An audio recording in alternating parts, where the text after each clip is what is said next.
Welcome back to A Bard in Skyrim. My name is Ricky. This is Daniel. This is the first episode where I get to say the title and it not be a little bit misleading because Daniel is now a bard.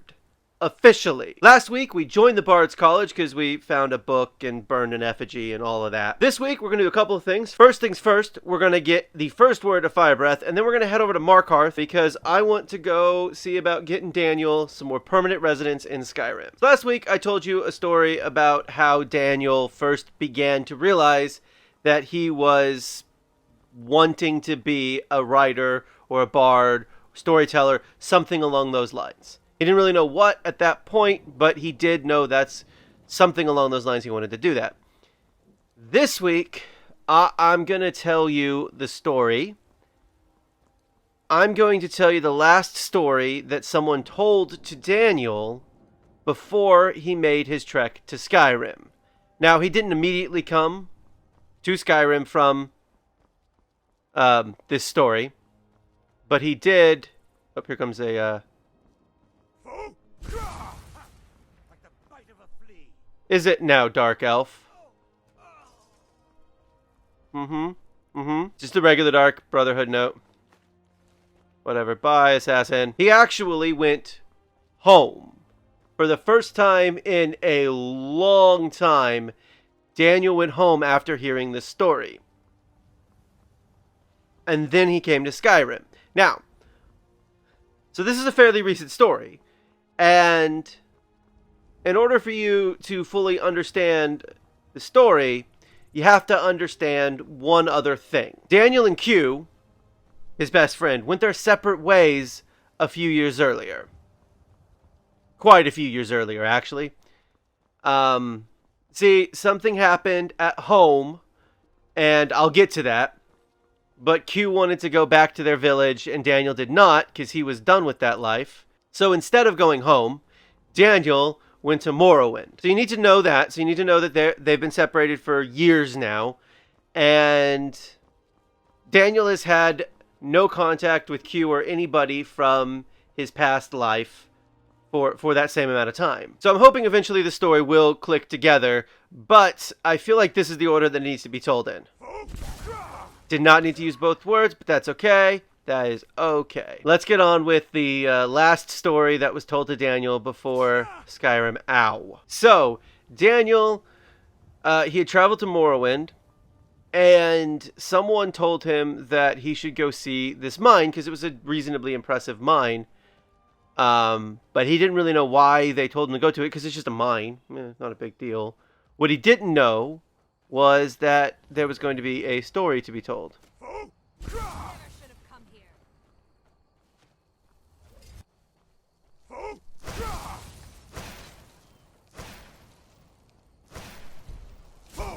There we go. You got to be careful when you're fighting mages. You know what? I'm tired of this. I am tired of this. That is not what I wanted to hit. Unrelenting force. Yeah. That just works so much better. So Daniel travels to this mine. And he gets to this mine.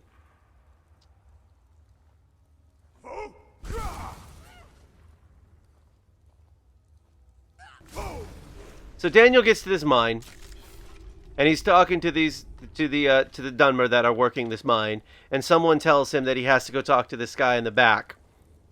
And he looks in the back, and there's an orc. Just an orc standing there. So Daniel walks up to the orc, and he asks how an orc got to work in a Dunmer mine. Hey, there's a...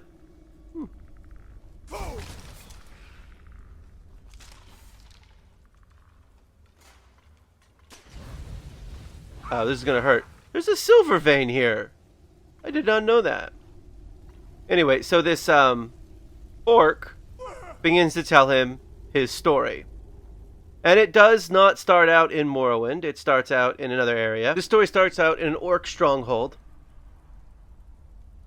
And in this orc stronghold, there was a leader, the chief, like there is in every single stronghold. And this orc leader was seen as useless by most of the people, but they didn't dare cause any kind of ruckus. They didn't try to push against him. Unfortunately, for one of the members of the come on.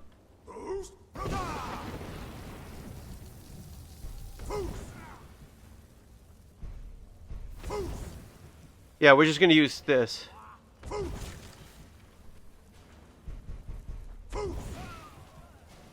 Go. Come on. Gotta stand up for this fight now. Okay. So, why do I keep getting burned way back here? Was this just an infinite burn?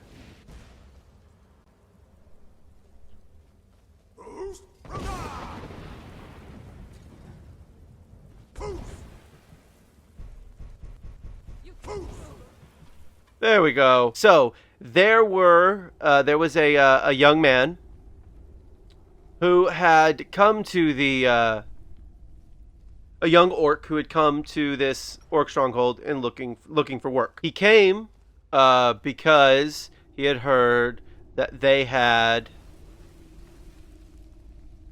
jobs, and that was the most important thing. They needed jobs. He needed a job, and his family had scattered years ago, and he'd been wandering for several years at this point, from the time he was a young boy, and he had finally found this orc stronghold.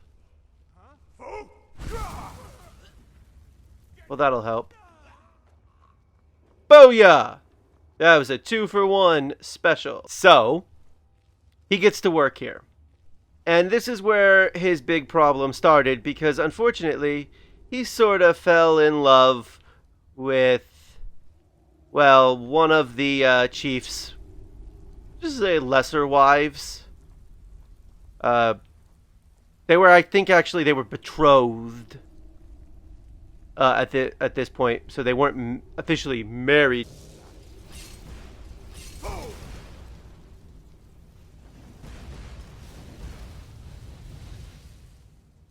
Okay.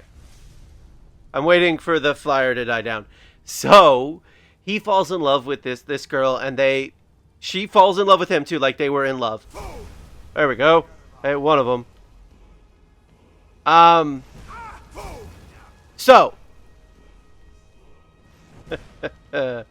One of them does almost be dead. There we go. Come on, come on, come on, come on! I am doing my worst. That's literally my worst. Let me actually finally, for the first time, learn Fire Breath. Unfortunately, we don't have a dragon. That might be an issue. But we now at least know Fire Breath for when we get a dragon. So naturally, this couple... Woohoo! Conjuration went up. Not level, though. So naturally, this couple decides that they are going to run away.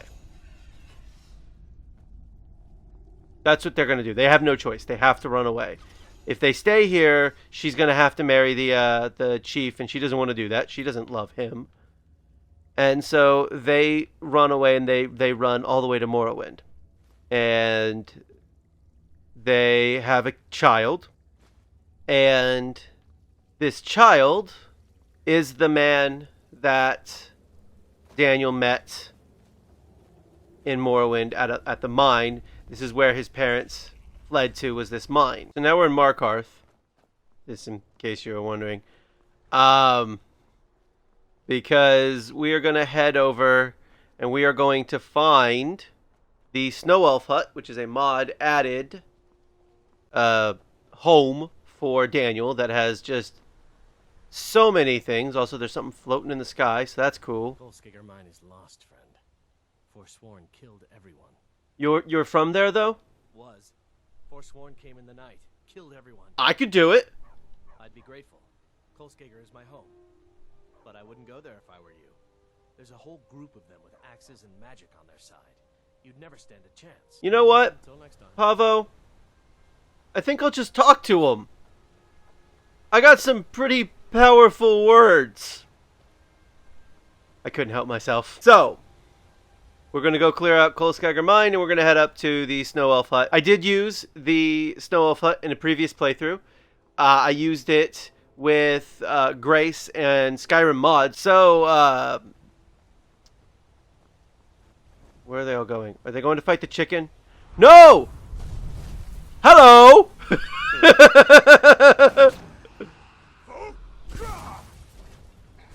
Oh, yeah, you're a fire dragon. So this will be interesting.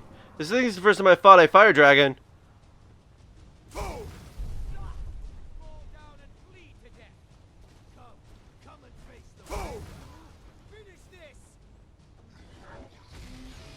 No, I let the dragon finish it, actually. I let the dragon finish it. Yeah. Thank you, dragon, for helping. But, I also wish you to land.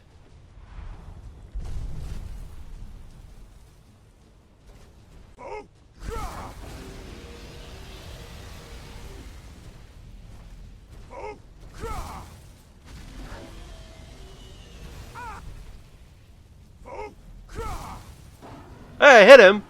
Ooh, and we got him down to half health.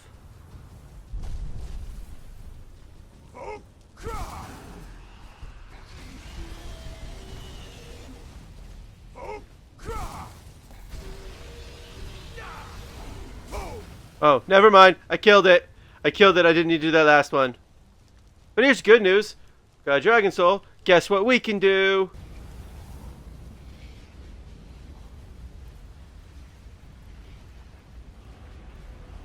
Okay. Shouts, Fire Breath, unlock. Go ahead and favorite and go ahead and put it on. So after the orc got through telling Daniel the first part of the story, the part about his parents getting here, he actually had to stop telling the story because of what happened next. So the next day, he and Daniel gather together so we can continue telling his story. He collected his thoughts. He'd gotten calm. What happened was they left in the middle of the night. Someone there? Dude! Stop! I cannot best you. Dude! So this is a gold mine. I mean, it's a literal gold mine. So his parents left in the middle of the night, and the leader of this, the Orc Chief, for letting it happen, was attacked and thrown out. He wasn't killed, but he was basically removed from. He was basically removed from power at this point. So he decided he was going to hunt down these two and kill them. So he did manage to track them down. It had been about 4 or 5 years since he had tracked them down. You know, their son was quite young, but alive. Was born at this point. Was 3 or 4 at this point. I thought I heard something. You did not. What does he have in his other hand? Okay. Well, if you actually yielded, if that was a thing in this game, then I wouldn't have done that. But alas, it is not. Ooh, orcish dagger. I'm going to come back and smith all this stuff up because it takes forever. So I'm going to tell him real fast. Gad and I are the only survivors. I cleared out the Forsworn. Drove them off? By yourself? Mostly. Thank you. We'll head back. Dragon helped a little bit with the dudes outside. The Orc Chief challenges the young miner to combat. It's important to remember that this guy didn't have a lot of experience in combat. He literally had only done a little bit of, like, actual fighting, and that was mostly just sparring. He really didn't know, and the Dunmer had taken them in as members of their family at this point. And so they were willing to defend and fight this chief for them. So this is where we're going. I'm going to place a marker there. As you can see, what we actually need to do is kind of turn that way, and we'll get in there in a second.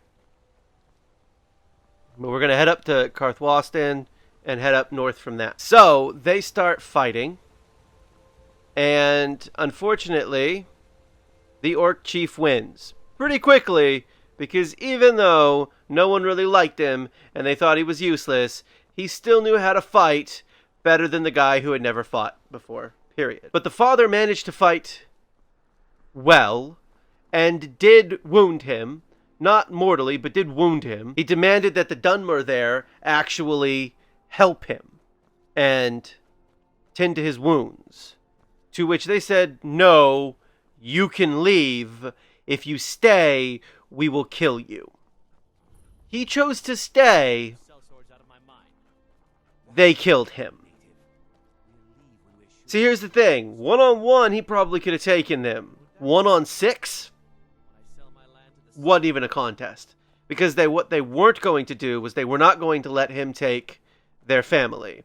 This young child and this young child's mother. Now, she actually did wind up passing away a little while later. As it turns out, she was sick.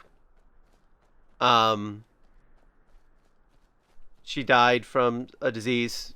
They're not really sure what it was specifically. She was just sick and died. And it's unfortunate, but it is a thing that happens. Yeah, now I got fire breath. You're going to die so much faster. Put on my illusion and level up, baby. Alrighty. Okay, so I do eventually want to get to Merchant, which is at level 50 speech. Just so that way I don't have to worry about who I'm selling to what. But we have to get there, we have to take a lure. So that's one of the perks we're going to take this week. And I think I'm going to continue to hold on to the second one because I don't really know the next time I'll level up. And here's the Shrine of Perite, which we are far too low leveled to get the quest from him. So I'm going to not worry about it. We're going to keep going. Also, the Snow Elf Hut overlooks Bethardum. I don't know why the person who made this mod put it here, but it really is quite a lovely view. So, upon hearing this guy's story, Daniel realized how much he had sort of taken for granted having parents in the first place. And so he decided to head home. Now, he wasn't really sure what his parents... He doesn't even know if his parents were alive at this point. He didn't know anything about what had been going on. There had been something that had happened. And that's why...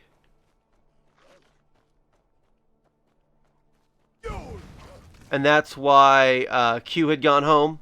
But this was years ago. So he decided to head back to his house. He decided to head back to his village and see what was going on.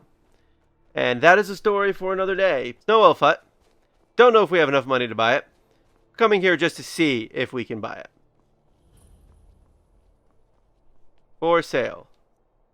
7,500. No. Let me back out. Items. Oh yeah, we got plenty of money. This is Daniel's new home. It's got lots of storage up here for a bunch of stuff that I'll never use. Head down to the second floor. It's got an alchemy table. All of this is just absolutely static, by the way. And over here, it's got an arcane enchanter. Again, those are static. I mean, those are containers I can put stuff in. Here's all the bookshelves. For all of Daniel's books. I can place 11 more books on each individual shelf of each one of these things. So, we'll set... No, I actually want to store it, because that's the button you hit. Store. And Book of the Dragonborn and the buying game. And there we go, our first 3 books. And then down here is my bed, or Daniel's bed, our steward. And how about that view? I mean, there is a dwarven ruin filled currently with a bunch of very, very sick people. But other than that, it's a great view. So Daniel finally found himself a slightly more permanent home in Skyrim. It will be a nice escape for when, you know, Skyrim gets to be a bit much. This has been a Bard in Skyrim. Thank you for watching and come back soon for more Skyrim.